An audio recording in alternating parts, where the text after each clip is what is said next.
अस्सलामुअलैकुम। बेटा मैं अपने नेक्स्ट डिस्कशन लेक्चर के साथ स्टार्ट करने लगा हूँ। आज मैं आपसे जो पेपर डिस्कस करने वाला हूँ वो है मई जून 2023 और उसका वेरिएंट 12 ओ लेवल एमसीक्यू। बेटा स्टार्ट करता हूँ क्वेश्चन नंबर 1 से। Sample of iodine is eight room temperature and pressure. Iodine room temperature and pressure पे क्या होता है बेटा? डायटोमिक सॉलिड होता है। ठीक है, आयोडीन की स्टेट होती है। Which statement about particles in the sample is correct? इसका मतलब है सॉलिड स्टेट के पार्टिकल्स के बारे में आपसे पूछ रहा है। The particles are arranged in giant lattice. नहीं, ये तो सिंपल मॉलिक्यूलर होता है। The particles have zero kinetic energy. Zero kinetic energy तो कभी भी नहीं हो सकती, मिनिमम ज़रूर हो सकती है। The particles move randomly. जी नहीं, सॉलिड में रैंडमली मूवमेंट नहीं होती। The particles vibrate about fix position fix point. Yes, solid के अंदर पार्टिकल्स वाइब्रेट कर सकते हैं, हिल सकते हैं। क्वेश्चन नंबर 2 पे आइए। Element Z, nucleon number 31 forms an ion Z3 minus. So what is oxidation state here? 3 minus. 3 minus किस ग्रुप की ऑक्सीडेशन स्टेट होती है? ग्रुप 5 की। याद होगा आपको बेटा, ग्रुप 5 की ऑक्सीडेशन स्टेट क्या होती है? 3 माइनस। इसका मतलब है Z ग्रुप 5 का होगा। Where is Z found in the periodic table? तो बेटा group 5। B should be the answer. बच्चों वाला सवाल। क्वेश्चन नंबर 3 पे आ जाइए। Naturally occurring bromine has relative atomic mass of 80। Relative atomic mass कैसे निकाला जाता है बेटा? आइसोटोप्स की परसेंटेज अबंडेंसेस को देख के निकाला जाता है। ठीक है, consist of entirely two isotopes. Relative atomic masses 79 और 81, यानी दो आइसोटोप हैं ब्रोमीन के। एक है 79, एक है 81, और जो रिलेटिव मास पीरियोडिक टेबल में दिया है वो 80 दिया हुआ है। ठीक है। What can be deduce about naturally occurring bromine from this information only? अब देखो, दो आइसोटोप है 79 और 81, जबकि रिलेटिव मास कितना दिया हुआ है? 80। तो व्हाट डज इट मीन? इसका मतलब दोनों आइसोटोप 50-50% हैं। चलो चेक करो क्या लिखता है। A, bromine contains the two isotopes in equal proportion. अब आप देखो रिलेटिव एटॉमिक मास निकालते कैसे। अब सपोज करो इक्वल का मतलब 50-50%। चेक करते हैं। अगर आप 50 इंटू पहला आइसोटोप करें 79, अगर आप 50 इंटू सेकेंड आइसोटोप करें 81, 50 और 50 कितना हो गया? 100। आप चेक कर लें इसका आंसर क्या आ जाएगा? 80। तो what is the correct answer? The right answer is ए। अगर किसी बच्चे को अभी भी शक है तो देखो बेटा, रिमूव द रॉन्ग आंसर से कर लो। For example, bromine has different oxidation states. No, group 7 की ऑक्सीडेशन स्टेट -1 होती है।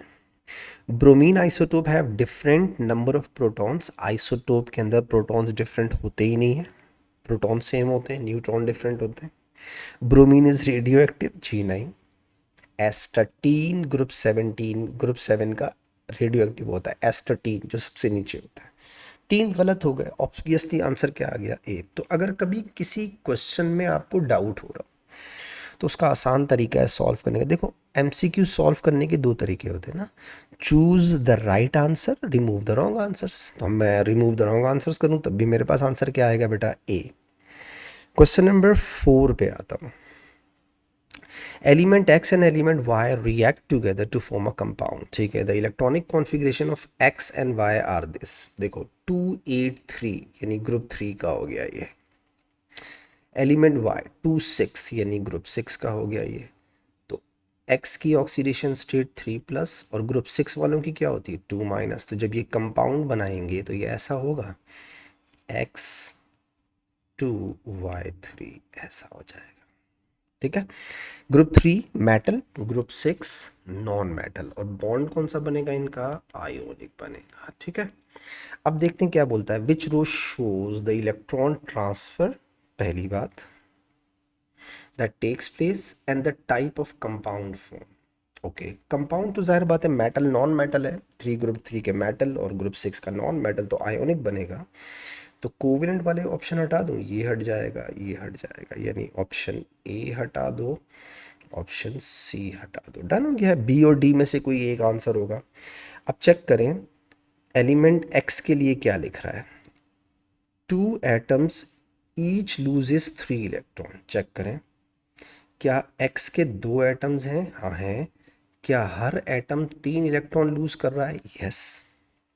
इधर आ जाओ, 3, ये तो सही हो गया, 3 एटम्स ईच रिसीव्स 2 इलेक्ट्रॉन। अब देखें y के 3 एटम हैं, हाँ हैं। बेटा y का चार्ज क्या है, 2 - यानी कितने इलेक्ट्रॉन गेन किए, 2, तो ईच y गेन्स 2 इलेक्ट्रॉन। ठीक है। बॉन्ड कौन सा बना बेटा, आयोनिक बना। तो what is the correct answer, the right answer must be the B. तो आई होप बात समझ में आ गई होगी। क्वेश्चन नंबर 5 पे आता हूँ, which molecule has largest number of electrons involved in covalent bond.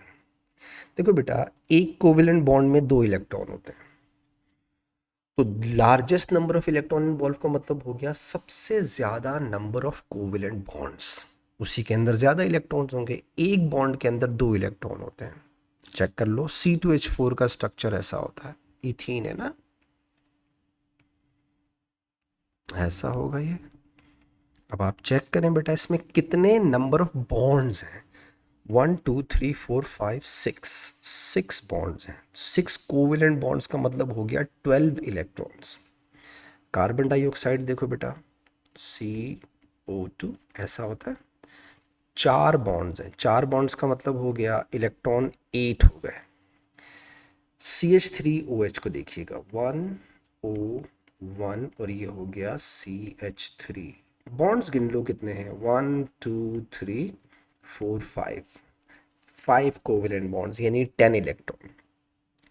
Nitrogen के अंदर ट्रिपल कोवेलेंट बॉन्ड होता है, तो यानी कितने इलेक्ट्रॉन हो गए, 6। अब बताओ सबसे ज़्यादा बॉन्ड्स किस में, ए में, तो सबसे ज़्यादा इलेक्ट्रॉन्स भी ए के अंदर ही होंगे। एक बॉन्ड में 2 इलेक्ट्रॉन होते हैं, और वो आपसे पूछ रहा है largest number of electrons involve, A. Question number 6 पे आता हूँ, X is the arrangement of bonds around carbon atoms in graphite. Okay भाई, ग्रेफाइट में each carbon is surrounded by 3 more carbons. ठीक है। Y is arrangement of bonds around carbon atom in diamond. Okay, in diamond each carbon is surrounded by 4 more carbons. Z is the arrangement of bonds around silicon in silicon dioxide. Giant molecular structure होता है, हर silicon 4 oxygen के साथ, हर oxygen 2 silicon के साथ। ठीक है। तो X के अंदर हो गए अराउंड 3 बॉन्ड्स, डायमंड वाई के अंदर हो गए अराउंड 4 बॉन्ड, और सिलिकॉन डाइऑक्साइड के अराउंड भी बॉन्ड्स कितने हो गए, 4। Which arrangements of bonds are the same. तो बेटा डायमंड और सिलिकॉन डाइऑक्साइड के बॉन्ड्स के around arrangement of bond same है, 4 4 है। तो आंसर होना चाहिए वाई और जेड। बेटा दोनों के अराउंड 4 4 बॉन्ड्स हैं, वाई और जेड। वाई और जेड कहाँ है, C should be the right answer. ठीक है, वाई एंड जेड। आगे देखिएगा, क्वेश्चन नंबर 7 पे आते हैं, what is equation for the reaction between sodium carbonate and dilute nitric acid. ठीक है, सोडियम कार्बोनेट क्या होता है बेटा, Na2CO3 होता है, और नाइट्रिक एसिड क्या होता है बेटा, HNO3 होता है। कौन सी इक्वेशन है, देखो सोडियम कार्बोनेट का फॉर्मूला गलत दिया हुआ है, गलत हो गया, सोडियम कार्बोनेट का फॉर्मूला गलत दिया हुआ है। गलत हो गया। सोडियम कार्बोनेट का फार्मूला सही दिया हुआ है। नाइट्रिक एसिड का फार्मूला गलत दिया हुआ है, इट इज़ HNO3, गलत हो गया। सोडियम कार्बोनेट का फार्मूला सही दिया हुआ है। नाइट्रिक एसिड का फार्मूला सही दिया हुआ है। सोडियम नाइट्रेट का फार्मूला सही दिया हुआ है। वाटर बनाएगा, कार्बन डाइऑक्साइड बनाएगा। What is the right answer? The right answer is D. तो जिस बच्चे को सिर्फ फार्मूला मेकिंग पता हो वो ये क्वेश्चन आराम से सॉल्व कर लेगा। क्वेश्चन नंबर 8 पे आता हूँ। Which statements about relative atomic mass and relative molecular mass are correct? ठीक है। The mass, question option A statement 1 देखिएगा, the mass of different isotope does not effect relative atomic masses. देखो बेटा, relative atomic masses निकाले ही isotopes से जाते हैं, तो अगर आइसोटोप्स के मास डिफरेंट होंगे तो रिलेटिव मास डिफरेंट होगा ना, इफेक्ट होगा। तो इसका मतलब है ऑप्शन ए, ऑप्शन 1 गलत बोल रहा है। ऑप्शन 2 पे आता हूँ। Only covalent compounds have relative molecular masses, सही कह रहा है, क्योंकि आयोनिक कंपाउंड्स के मासेस को आयोनिक मासेस कहा जाता है या फॉर्मूला मास कहा जाता है, जबकि कोवेलेंट के मासेस को क्या कहा जाता है? मॉलिक्यूलर मास कहा जाता है। वर्ड मॉलिक्यूल हम यूज़ किसके लिए करते हैं? कोवेलेंट के लिए। इसका मतलब है ये तो सही कह रहा है। आगे देखिएगा, relative atomic masses are compare to 1/12 part of mass of carbon 12। Yes, ऐसे ही निकालते हैं। रिलेटिव एटॉमिक मास की डेफिनेशन क्या है? Mass of an atom compared with 1/12 part of carbon 612। तो 2 एंड 3 आर करेक्ट का मतलब हो गया the right answer must be the C बेटा। क्वेश्चन नंबर 9 पे आते हैं। Aqueous hydrogen peroxide decomposes slowly at 25 degree centigrade. ठीक है। The decomposition reaction takes place faster when catalyst is used, सही कह रहा है। आ जाओ, the student adds a small amount of catalyst to 10 centimeter cube of 1 mole per dm cube hydrogen peroxide, and the gas collected form and the gas formed, the volume of gas collected is 90 centimeter cube। ठीक है। All measurement are at room temperature and pressure. What is the percentage of oxygen? Percentage yield of oxygen. तो moles दिया हुआ है। Moles कैसे दिए हुए हैं? ये आपको सी वी दिया हुआ है, ये आपको सी दिया है। Whenever C and V are given it's mean moles are given. ठीक है। तो पहले मोल्स निकाल लेते हैं। एन बराबर होता है बेटा सी इंटू वी के। एन बराबर हो जाएगा 1 इंटू 0.01 इज 0.01। हो गया सॉल्व। आ जाओ, इसे और इसे गौर से देखो। 2H2O2 gives you O2। इसके मोल्स दिए हैं, इसके नीचे इसके मोल्स रख दो बेटा। 2 मोल्स, 1 मोल ऑक्सीजन का मतलब हो गया 24 dm³। 0.01 है, gives you the x, cross multiply करो, पहले ऑक्सीजन का वॉल्यूम निकालो जो प्रोड्यूस होना चाहिए। चेक करें, ये देखिएगा 0.01 into 24 divided by 2, 0.12। 0.12 decimetre cube produce होना चाहिए या 120 सेंटीमीटर क्यूब प्रोड्यूस होना चाहिए। हुआ कितना है? 90। निकाल लो percentage. 90 into 100 divided by 120, answer 90 into 100 divided by 120, 75% yield आ गई। D should be the right answer बेटा। क्वेश्चन नंबर 10 देखते हैं। The diagram shows the structures of atoms of two elements X और Y। ठीक है। X and Z, X and Z। ठीक है। कहता है X and Z are not the atomic symbols। ठीक है, कोई बात नहीं। The elements combine to form a compound. What is the mass of 1 mole of compound? Okay, periodic table given होगा। किसी भी एलिमेंट की आइडेंटिटी उसके प्रोटॉन से होती है। इसमें कितने प्रोटॉन हैं? 3। इसमें कितने हैं? 8। ये हो गया लिथियम, यानी ग्रुप 1 का हो गया, इससे भी चेक कर लो, ऊपर ग्रुप 1 वाला है, ठीक है, इससे भी कर सकते हैं। और ये हो गया ग्रुप 16 का, यानी ऑक्सीजन। अब अगर कोई बच्चा बोलता है कि सर अगर हम हमारे पास पीरियोडिक टेबल ना हो हम फिर भी कर सकते हैं। आउटर मोस्ट शेल में एक इलेक्ट्रॉन है तो ग्रुप 1 का हो गया, यानी एक्स पे चार्ज होगा +1, ग्रुप 1। इसके आउटर मोस्ट शेल में 6 इलेक्ट्रॉन है बेटा, तो डेफिनेटली चार्ज 2- होगा ग्रुप 6 का। अब अगर आप इसे क्रॉस मल्टीप्लाई करेंगे तो फॉर्मूला क्या बनेगा, X2Z ये बनेगा। और अगर आप इसका रियल में फॉर्मूला निकालें तो बेटा लिथियम +1 ऑक्सीजन -2 क्रॉस मल्टीप्लाई करो, क्या आंसर आ जाएगा, Li2O लिथियम ऑक्साइड। एक ही बात है। तो हम बगैर पीरियोडिक टेबल के भी कर सकते हैं, बिल्कुल कर सकते हैं। वो आपसे पूछ रहा है what is the mass of 1 mole of the compound. तो मास तो सिर्फ प्रोटॉन और न्यूट्रॉन पर डिपेंड करता है। चेक करो एक्स का मास कितना है, 4 और 3 कितना हो गया, 7। एक्स का मास है 7, ठीक है। इधर चेक करो प्रोटॉन और न्यूट्रॉन, क्योंकि इलेक्ट्रॉन पे तो मास डिपेंड ही नहीं करता। तो 8 और 8 16 हो गया। देखो ये हो गया 7 × 2 + 16, आंसर आ जाएगा। तो 14 + 16 30 हो गया। The right answer is D. तो आप चाहो तो पीरियोडिक टेबल देख के सॉल्व कर लो, और अगर कोई बच्चा बोलता है सर अगर बगैर पीरियोडिक टेबल के सॉल्व करना होता तो भी कर सकते हैं। बस याद रखिएगा किसी भी एटम का मास 2 पार्टिकल्स पर डिपेंड करता है, प्रोटॉन और न्यूट्रॉन, इलेक्ट्रॉन इंक्लूड नहीं होते, ठीक है। Right answer is D. Question number 11 पे आते हैं। Which compound contains 45.2% by mass of nitrogen by mass.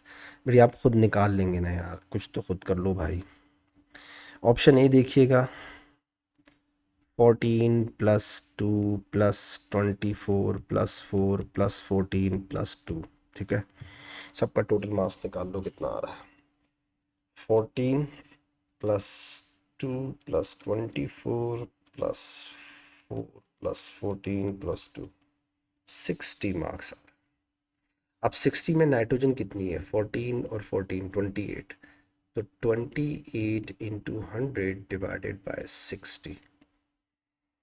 तो 28 × 100 डिवाइडेड बाय 60, 46.66, 46.66% आ रहा है। ये गलत हो गया। ऑप्शन डी देखूं। अब ये सब आप कर सकते हैं ना, मैं खामा में टाइम क्यों ज़ाया करूँ। यहाँ देखिएगा ये होगा 12 + 3 + 14 + 2। इसको टोटल करूँ, मास 12 + 3 + 14 + 31।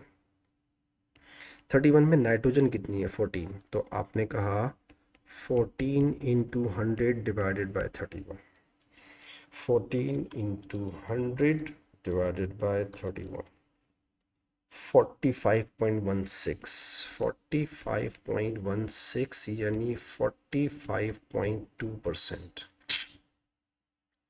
ये रहा डी आंसर। बाकी दो आप खुद कर लेना, ठीक है, गलती होंगे, आप करके देख लीजिएगा, गलती होंगे। क्वेश्चन नंबर 12 देखता हूं बेटा। Aqueous copper 2 sulphate is electrolyse using copper electrode, यानी कि एक्टिव इलेक्ट्रोलिसिस है, ठीक है बेटा, active electrolysis. The current is a constant, anode is weighed at a regular. अब सुन लो, छोटी सी बात वापस बताता हूं। In every active electrolysis anode dissolves, कम होता जाएगा। विच ग्राफ ऑब्टेन, ठीक है, तो ये गलत, ये गलत। सी और डी में से एक आंसर है। एनोड का mass with respect to time क्या होगा, डिक्रीज। ऐसे नहीं होगा, ये कुछ नहीं है, ठीक है। What's right answer, right answer is C. क्यों, क्योंकि एक्टिव इलेक्ट्रोलिसिस में एनोड का मास डिक्रीज होता है, एनोड डिसॉल्व होता रहता है, ठीक है। और कैथोड का मास इंक्रीज करता है, उस पर डिपोजिशन होती है। क्वेश्चन नंबर 13 पे आते, what is chemical product of hydrogen oxygen fuel cell, water. याद होगा आपको, H2 + O2 gives you H2O। Water is a product. कहाँ गया वाटर, है ये रहा। Totally knowledge based question. Question number 14 पे आते हैं. Hydrogen can be produce by reacting methane with steam using the bond energy in the table. What is enthalpy change? तो कई दफ़ा रिपीट हुआ है सवाल. देखो बेटा, मीथेन रिएक्टेंट साइड पे बॉन्ड ब्रेकिंग, ये हो गया CH4 प्लस 2HOH, ये हो गई बॉन्ड ब्रेकिंग. बॉन्ड फॉर्मेशन देख लो, OC double bond O, 4H और H. एक CH का बॉन्ड एनर्जी आपको दी हुई है 435, तो 435 इंटू 4 हो जाएगा, प्लस एक OH की बॉन्ड एनर्जी दी है 463. एक वाटर मॉलिक्यूल में 2 HO बॉन्ड है, 2, तो मल्टीप्लाई बाय 4 कर दूंगा टोटल निकालने के लिए. ये आ गया बॉन्ड ब्रेकिंग एनर्जी. ठीक है, ज़रा बॉन्ड फॉर्मेशन चेक कर लें. 805 एक दिया हुआ है, मल्टीप्लाई बाय 2, और 436 दिया हुआ है, मल्टीप्लाई बाय 4. ये आ गई आपकी बॉन्ड फॉर्मेशन. दोनों निकाल लूँ जल्दी से आपके लिए मैं. 435 into 4 plus 4 into 463. Bond breaking energy आपके पास है 3592. मैंने प्लस क्यों लगाया? क्योंकि बॉन्ड ब्रेकिंग इज एंडोथर्मिक. आगे आ जाओ. 8000805 multiply by 2 plus 4 into 436. Bond formation energy आ जाएगी बेटा -3354. माइनस का साइन क्यों लगाया? क्योंकि बॉन्ड फॉर्मेशन इज एक्सोथर्मिक. हो गया डन. आ जाओ बेटा, निकाल लो. +3592 -3354, ये हो जाएगा, ये आ रहा है +238. Answer bond formation bond breaking देखो आंसर 238 प्लस का मतलब हो गया C should be the right answer. Question number 15 देखिएगा बेटा. What is the best way of slowing down the reaction between magnesium? Rate of reaction को स्लो करना है, कम करना है. एडिंग कैटलिस्ट फास्ट कर देगा. डाइल्यूटिंग एसिड कॉन्सेंट्रेशन कम कर देगा. कॉन्सेंट्रेशन, बस पानी डालोगे तो डाइल्यूट हो जाएगा, और जब आप डाइल्यूट करेंगे तो डेफिनेटली कॉन्सेंट्रेशन कम होगी. कॉन्सेंट्रेशन कम करने से रेट क्या हो जाएगा? Slow. What should be the right answer? The right answer must be the B. बाकी दो ऑप्शन पढ़ लेते हैं, शायद हमने गलत चूज़ किया हो, चेक करें. स्टीयरिंग द रिएजेंट, आप जितना मिक्स करेंगे उतना उनका कांटेक्ट बढ़ते जाएंगे, तो ये तो रिएक्शन फास्ट कर देगा. Using magnesium powdered instead of magnesium strip, powdered करेंगे तो सरफेस एरिया बढ़ेगा, सरफेस एरिया बढ़ेगा तो रेट ऑफ रिएक्शन बढ़ेगा, हमें कम करना है. डी भी गलत हो गया. What's right answer? Right answer is B. Question number 16 देखिएगा. The volume of gas produced by reaction of 100 centimeter cube of hydrochloric acid with an excess of calcium carbonate measured in the two experiments. The volumes of gas are measured at RTP and the results are shown. ठीक है, experiment 1 का result है और experiment 2 का result है. ठीक है, फ़र्क पहले देखें क्या आ रहा है. देखो, ये टाइम है, ऊपर वाला टाइम है 30 सेकंड में. अगर ये 20 दे रहा था तो ये 30 दे रहा है, ज़्यादा दे रहा है. ये 30 दे रहा है, ये 42 दे रहा है, ये 38 दे रहा है, ये 55, 44, ये और ज़्यादा. हर चीज़ ही ज़्यादा है. 300 सेकंड्स तक आपने रिएक्शन को ऑब्जर्व किया और आपके एक्सपेरिमेंट 2 में आपका प्रोडक्ट ज़्यादा प्रोड्यूस हो रहा है, ज़्यादा. Which one change in conditions to experiment 1 gives the result for experiment 2? आपने क्या चीज़ चेंज की? देखो, आपका एक्सपेरिमेंट 2 के अंदर अमाउंट ऑफ प्रोडक्ट ज़्यादा आ रहा है. गैस ज़्यादा प्रोड्यूस, इसका मतलब ये आपने रिएक्टेंट साइड पे अमाउंट बढ़ाई है. अगर आप टेम्परेचर बढ़ाएं, अगर आप प्रेशर बढ़ाएं, अगर आप कैटलिस्ट यूज़ करें तो अमाउंट पे फ़र्क नहीं पड़ेगा, बट टाइम पे फ़र्क पड़ना चाहिए. ये टाइम के साथ साथ आपके प्रोडक्ट की अमाउंट पे भी फ़र्क दे रहा है। चेक करें, ज़्यादा ही प्रोड्यूस हो रही है, उसमें टोटल कितनी प्रोड्यूस हुई है 50 के बाद ख़त्म हो गया ये देखें, जबकि इसमें कितनी प्रोड्यूस हो रही है 75। तो एक्सपेरिमेंट 1 के अंदर टोटल प्रोडक्ट प्रोड्यूस हुआ है 50, एक्सपेरिमेंट 2 के अंदर टोटल प्रोडक्ट प्रोड्यूस हो रहा है 75। इसका मतलब है रेट नहीं बढ़ाया आपने, अमाउंट बढ़ाई है ताकि प्रोडक्ट की अमाउंट भी ज़्यादा हो जाए। चेक करो, assume all other conditions are unchange, a greater volume of acid is used. आपने वॉल्यूम जो है वो उसका ग्रेटर किया, यूज़ ज़्यादा यूज़ किया हुआ है। देखो बेटा, अगर वॉल्यूम ज़्यादा यूज़ करेंगे तो आपका जो रेट ऑफ रिएक्शन है वो तो स्लो होगा ना, मतलब भले अमाउंट ज़्यादा हो लेकिन वो स्लो हो जाएगा। देखिए स्लो नहीं है, आपका रिएक्शन टू फास्ट है। चेक करें, अगर आप टाइम को कंपेयर करें तो एक्सपेरिमेंट 2 ज़्यादा अमाउंट दे रहा है, फास्ट रिएक्शन से दे रहा है। ठीक है, आगे देखिएगा तो ए तो मुझे गलत लग रहा है, बी पे आए, higher concentration of acid is used. अब आप चेक करें, देखो बेटा, C is directly proportional to the moles and C is inversely proportional to the volume। Concentration ज़्यादा होगी तो अमाउंट यानी मोल ज़्यादा होगी।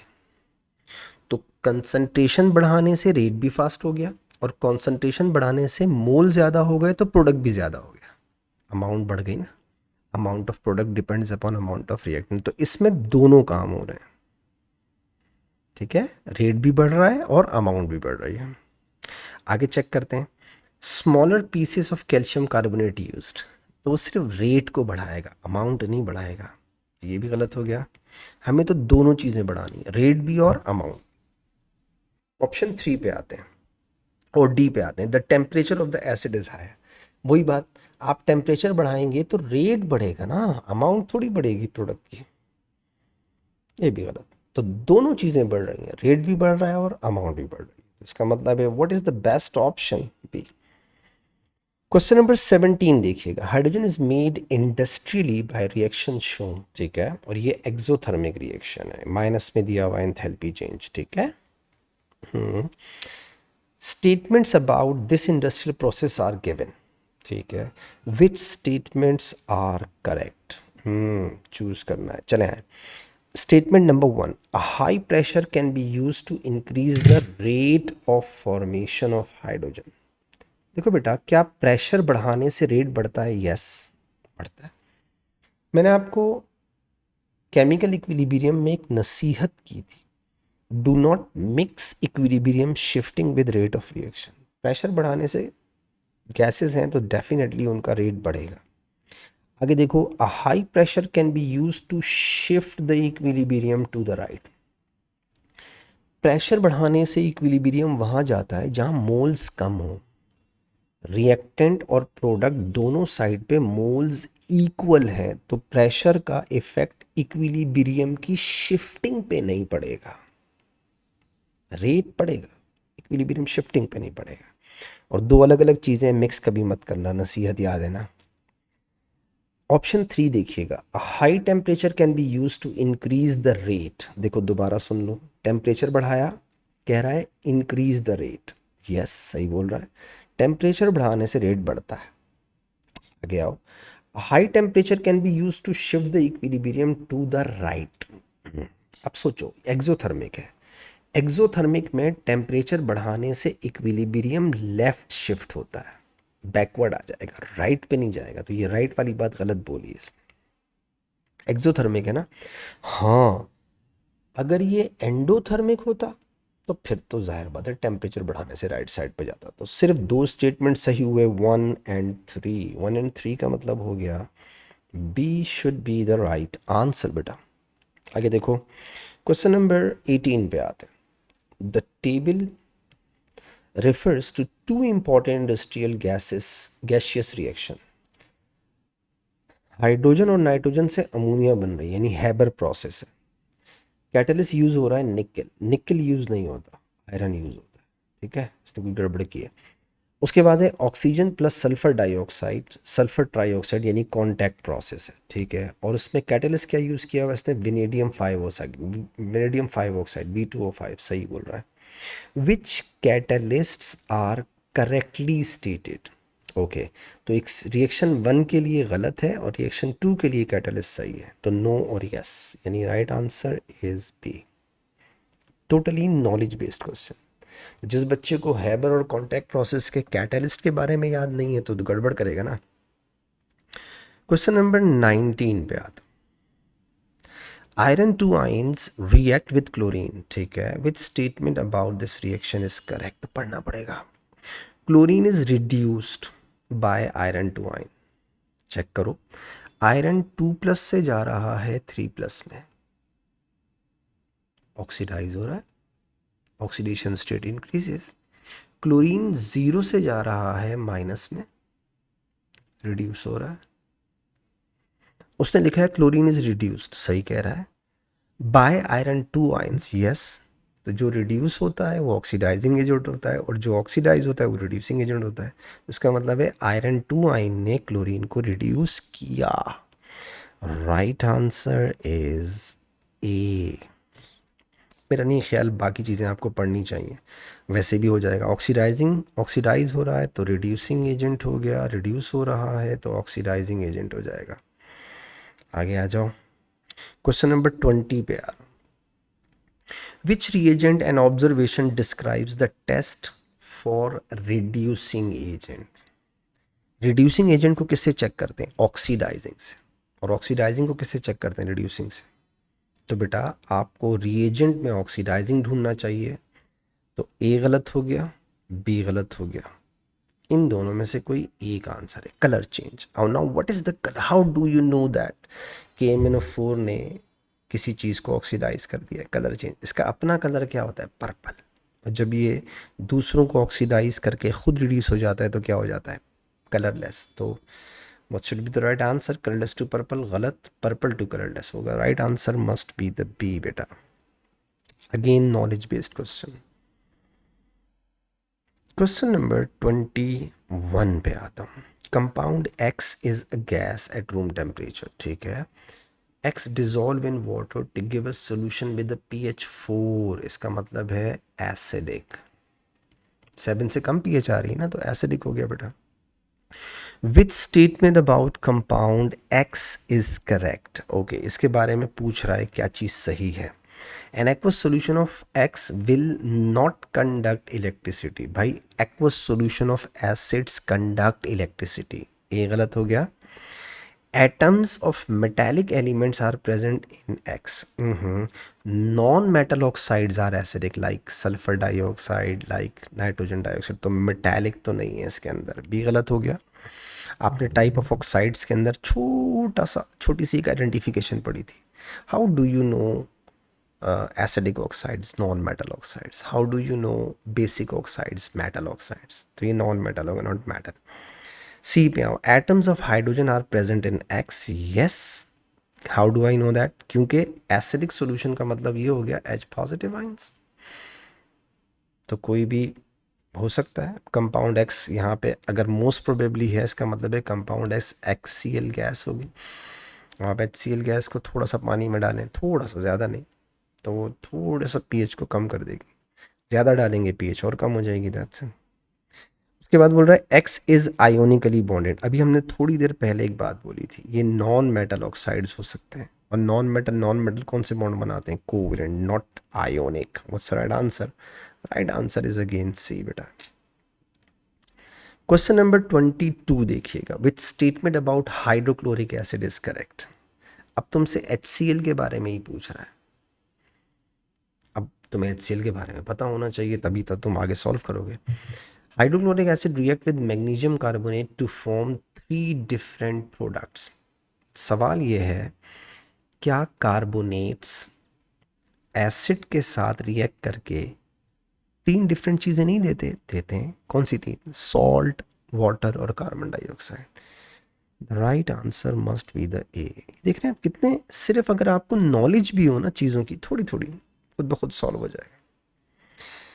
आगे ऑप्शंस देख लें, मैं आपके साथ चलता हूँ, कोई इशू नहीं है। Hydrochloric acid react with magnesium to form magnesium chloride and water, जी नहीं। Acid plus metal give you salt plus hydrogen, not water. When hydrochloric acid added to the colorless solution of thymophene turns blue, जी नहीं। थाइमोल्फिलीन जो होता है वो acid में blue नहीं होता बल्कि कलरलेस होता है, बेस में ब्लू होता है। गलत हो गया।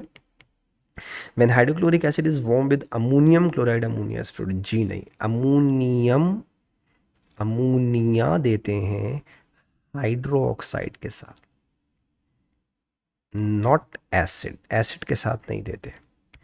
सो what's right answer? The right answer is A. Question number 23 पे आता हूँ।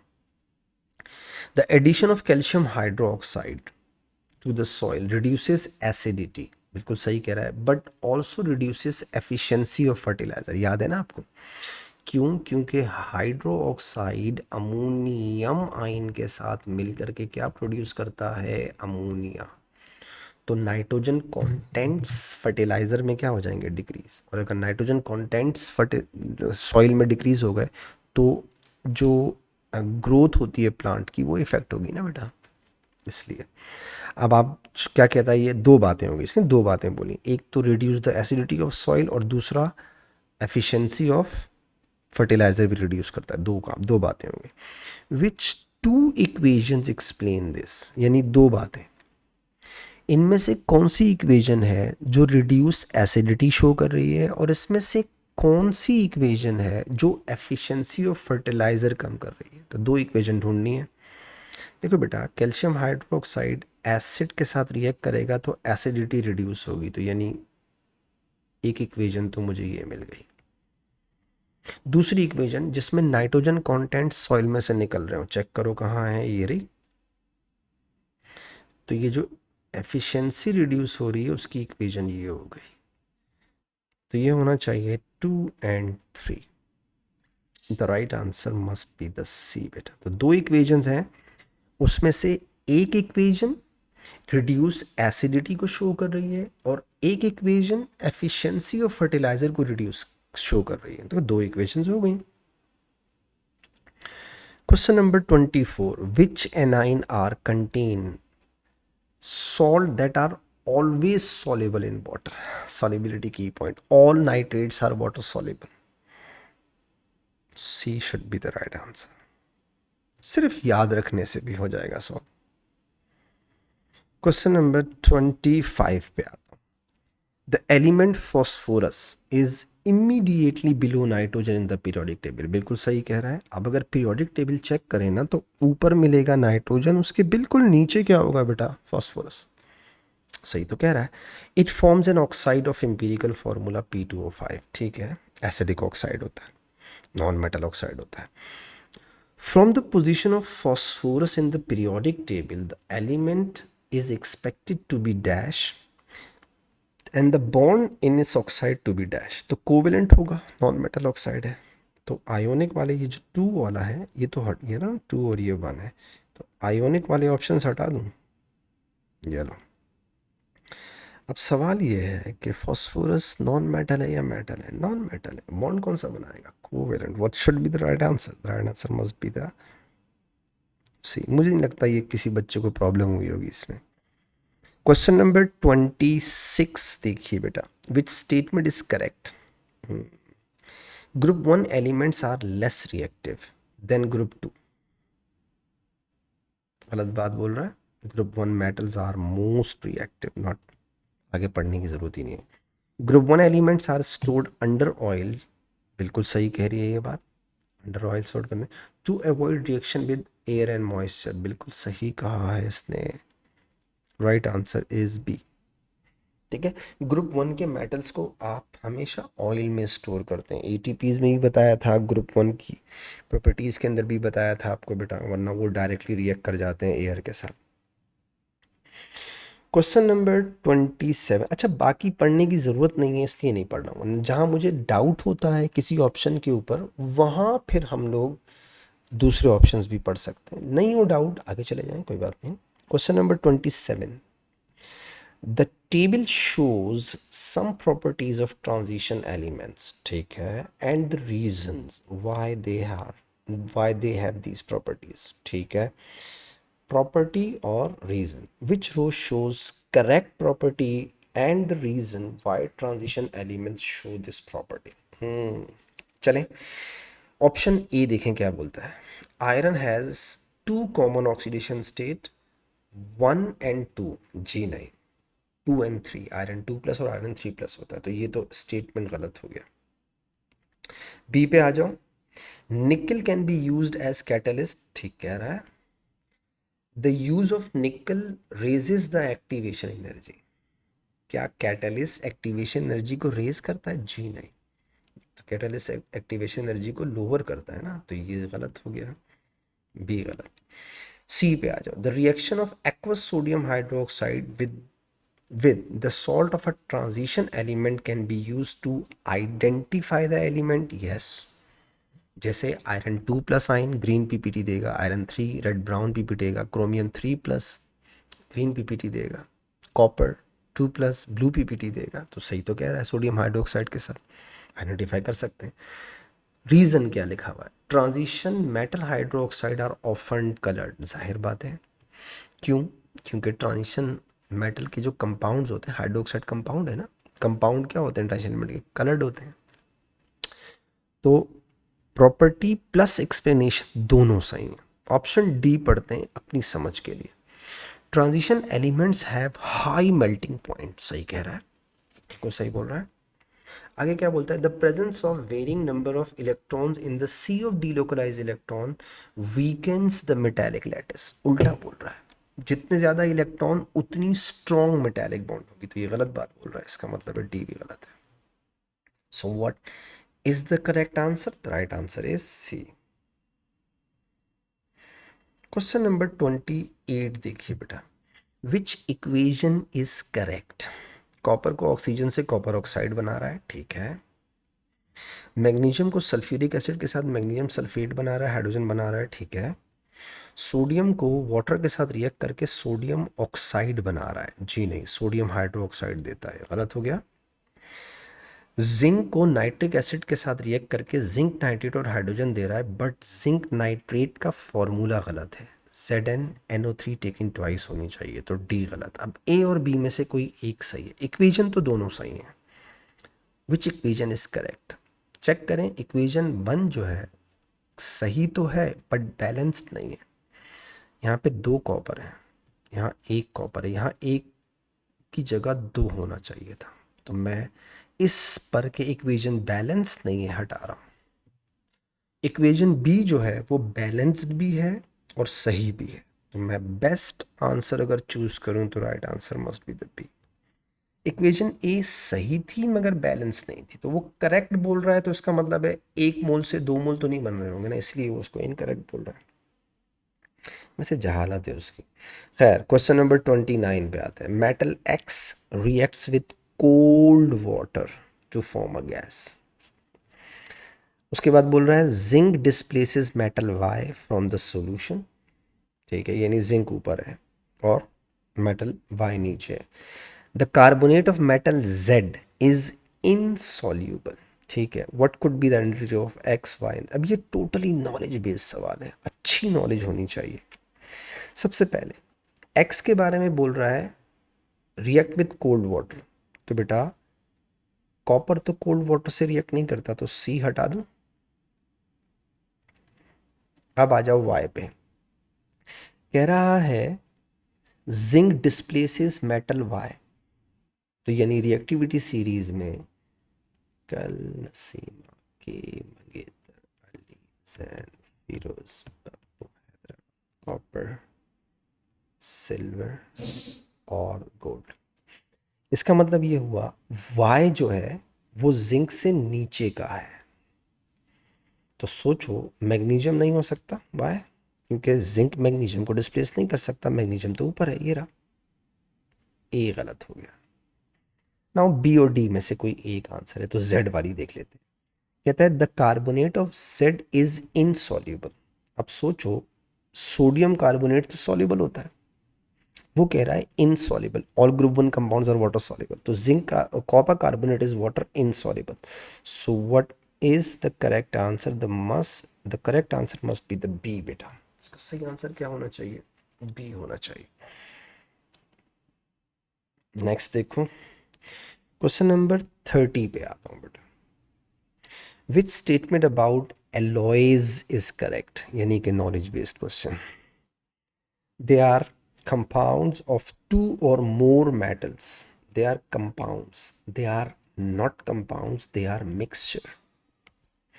They are mixtures लिखा हुआ है, देखा, of metals with other metals or non metal. बिल्कुल सही कह रहा है, क्योंकि नॉन मेटल में जैसे कार्बन वगैरह है वो भी आता है. आगे पढ़ते हैं, अब डाउट है इसमें, आगे पढ़ते हैं. They conduct electricity because they have ionic bonds. They do not have ionic bond. They are not compounds, they are mixture. Ionic bond तो कंपाउंड्स में होते हैं. डी पे आओ. They have identical physical properties to the metals they contain. जी नहीं, physical properties different हो जाती है ना, केमिकल प्रॉपर्टीज सेम रहती हैं, ठीक है. वो है ना, द फिजिकल चेंज है ना, तो फिजिकल प्रॉपर्टीज तो सेम रहेंगी और उसकी फिजिकल प्रॉपर्टीज़ डिफरेंट हो जाएंगी और केमिकल प्रॉपर्टीज़ सेम रहेंगी, क्योंकि कॉपर तो कॉपर ही रहेगा, जिंक तो जिंक ही रहेगा, ठीक है. तो they have identical physical properties to the metals they contain. जी नहीं, तो फिजिकल प्रॉपर्टीज़ उनकी चेंज हो जाएंगी, ज़ाहिर बात है इधर हो जाएंगी. So what is the right answer? The right answer is B. Question number 31. Pieces of magnesium can be attached to the steel hull of a ship to prevent rusting. यानी ये sacrificial protection की बात कर रहा है. अच्छा, नीचे लिखा हुआ है this is sacrificial protection. Okay. Which statement about sacrificial protection are correct? पहले तो सोचो sacrificial protection कहते किसको. sacrificial protection का मतलब क्या होता है बेटा, कि कोई मोर रिएक्टिव मेटल किसी लेस रिएक्टिव मेटल के प्रेफरेंस पर ऑक्सीडाइज हो जाए, ठीक है. अब चेक करते हैं क्या बोलता है. Which statement about sacrificial protections are correct. Check करो. Iron atoms gain electron and form hydrated iron 3 oxide. क्या ऐसा कुछ होता है? जी नहीं. आयरन 3 ऑक्साइड और जो है ना आयरन गेन इलेक्ट्रॉन करे और आयरन 3 ऑक्साइड बना ले, नहीं, बल्कि आपका जो आयरन होता है, जो अगर आप सैक्रिफिशियल प्रोटेक्शन चेक करें बेटा, तो आयरन 2+ को 2 इलेक्ट्रॉन मिलते हैं और वो वापस से आयरन बनता है. और ये कौन देता है? अगर मैग्नीशियम लगा हुआ है या जिंक लगा हुआ है या मोर रिएक्टिव लगा हुआ है, तो ये प्रोवाइड कौन करता है? सही है, मोर रिएक्टिव मेटल प्रोवाइड करता है 2 इलेक्ट्रॉन या आयरन को वापस से प्रोटेक्ट करने के लिए, ठीक है. तो सैक्रिफिशियल प्रोटेक्शन हमने क्लास में बहुत डिटेल से पढ़ी हुई है. तो ऑप्शन 1 गलत है. बी पे है, मैग्नीशियम एटम गेन्स इलेक्ट्रॉन. नहीं ना, मैग्नीशियम तो इलेक्ट्रॉन लूज करेगा ताकि आयरन को प्रोटेक्ट कर सके और आयरन को इलेक्ट्रॉन गेन करवाएगा. ये भी गलत हो गया. Magnesium is oxidise, more reactive metal oxidised in preference of less reactive. इसका मतलब है इन तीनों स्टेटमेंट में से सिर्फ एक ही स्टेटमेंट सही है और वो है 3 ओनली बेटा. क्वेश्चन नंबर 32 पे आता हूँ. Why is carbon used in water purification? To remove smell. Simple knowledge based question. कहीं लिखा हुआ है remove smell? Yes, D for duck is the right answer. कुछ चीज़ें बिल्कुल ही, अगर आपको सिर्फ आपने लेक्चर अच्छे तरीके से पढ़े ना, तो मुझे यकीन है आप सॉल्व कर लेंगे उसको. Which statement about air pollutant is correct? अब फिर से पोल्यूशन से रिलेटेड है. Catalytic converter in vehicle changes a toxic gas into non-toxic gas. Yes, सही बोल रहा है, मुझे लगता है ये आंसर होना चाहिए, फिर भी शक है. आगे देखते हैं. Flue gas desulphurisation uses calcium nitrate. No, flue gas desulphurisation uses calcium oxide and calcium carbonate, not calcium nitrate. भी गलत हो गया. Photosynthesis is the process that releases carbon dioxide. No, photosynthesis is a process in which carbon dioxide is absorbed. Sulfur dioxide is responsible for photochemical smoke. No, actually that is oxide of nitrogen combined with unburnt hydrocarbons and different atmospheric pollutants. So it's not exactly the sulfur dioxide.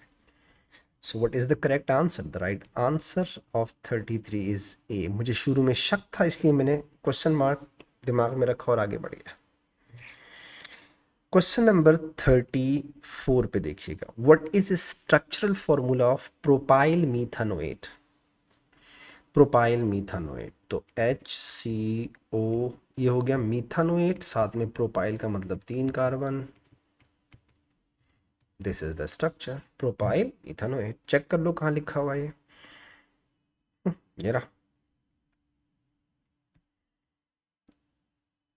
ठीक है, इसने इसको flip करके लिखा हुआ है, कैसे ये देखिएगा, इसने इसको ऐसे लिखा, तो डरिएगा मत। सर ये क्या हुआ, OCO और H ऐसे दिया। ठीक है, तो मैंने जो बनाया उसको उसने फ्लिप करके लिखा। Right answer is D. Question number 35 पे देखिएगा बेटा, which statement about ethane is correct. ये होती है ईथेन। ठीक है, इसके बारे में क्या चीज सही है। Each ethane molecule contain exactly 7 bonds, 1 2 3 4 5 6 7। ठीक है, all of which are single covalent bond. Yes ठीक है। ईथेन का स्ट्रक्चर अगर आपको पता हो तो आप एमसीक्यू में कितने बच्चों वाली चीज़ें देता है कभी कभी ना। मुझे नहीं लगता हमें बाकी डिस्कस करना चाहिए। जहाँ ज़रूरत होगी वहाँ मैं आपके साथ डिस्कस करूँगा। फिर भी कोई मसला हो बेटा आप मुझसे पूछ सकते हैं। आइसोप्रीन, देखो ये ईन दिया हुआ है ना, इसका मतलब है ये अल्कीन है। कह रहा है इज एन अल्कीन, खुद बता रहा है। नहीं भी बताता तो आप E से पहचान लेते कि ये अल्कीन है। Found, commonly found in plants. ठीक है, which property does isoprene have. It burns in air. Yes, alkenes can combust, जल सकते हैं। It can form a polymer. Yes, alkenes में एडिशन पॉलीमराइजेशन हो सकती है। It decolourises aqueous bromine. Yes, alkene का टेस्ट क्या होता है, ब्रोमीन को डीकलराइज करते हैं। सो 1 2 3 ऑल करेक्ट का मतलब हो गया the right answer is A बेटा। क्या, क्वेश्चन नंबर 37 पे आ जाओ। The structure of an ester is shown. ठीक है, which two compound react to form this esters. बेटा इसको तोड़ दो यहाँ से। अब देखो ये क्या बन जाएगा, CH3CO, और ये क्या बन जाएगा, CH3CH2CH2O। ये हो गया अल्कोहल और ये हो गया एसिड। ये कौन है, 2 कार्बन वाला इथेनोइक। 3 कार्बन वाला अल्कोहल क्या होगा, प्रोपेनॉल। तो ये हो गया प्रोपेनॉल और इथेनोइक एसिड, या प्रोपनमनॉल और इथेनोइक एसिड। सही है, 1 2 3 प्रोपनमनॉल और इथेनोइक एसिड। तो प्रोपनमनॉल और इथेनोइक एसिड आपको कहीं ऑप्शन में नजर आ रहा है, मुझे तो आ रहा है। Right answer is C.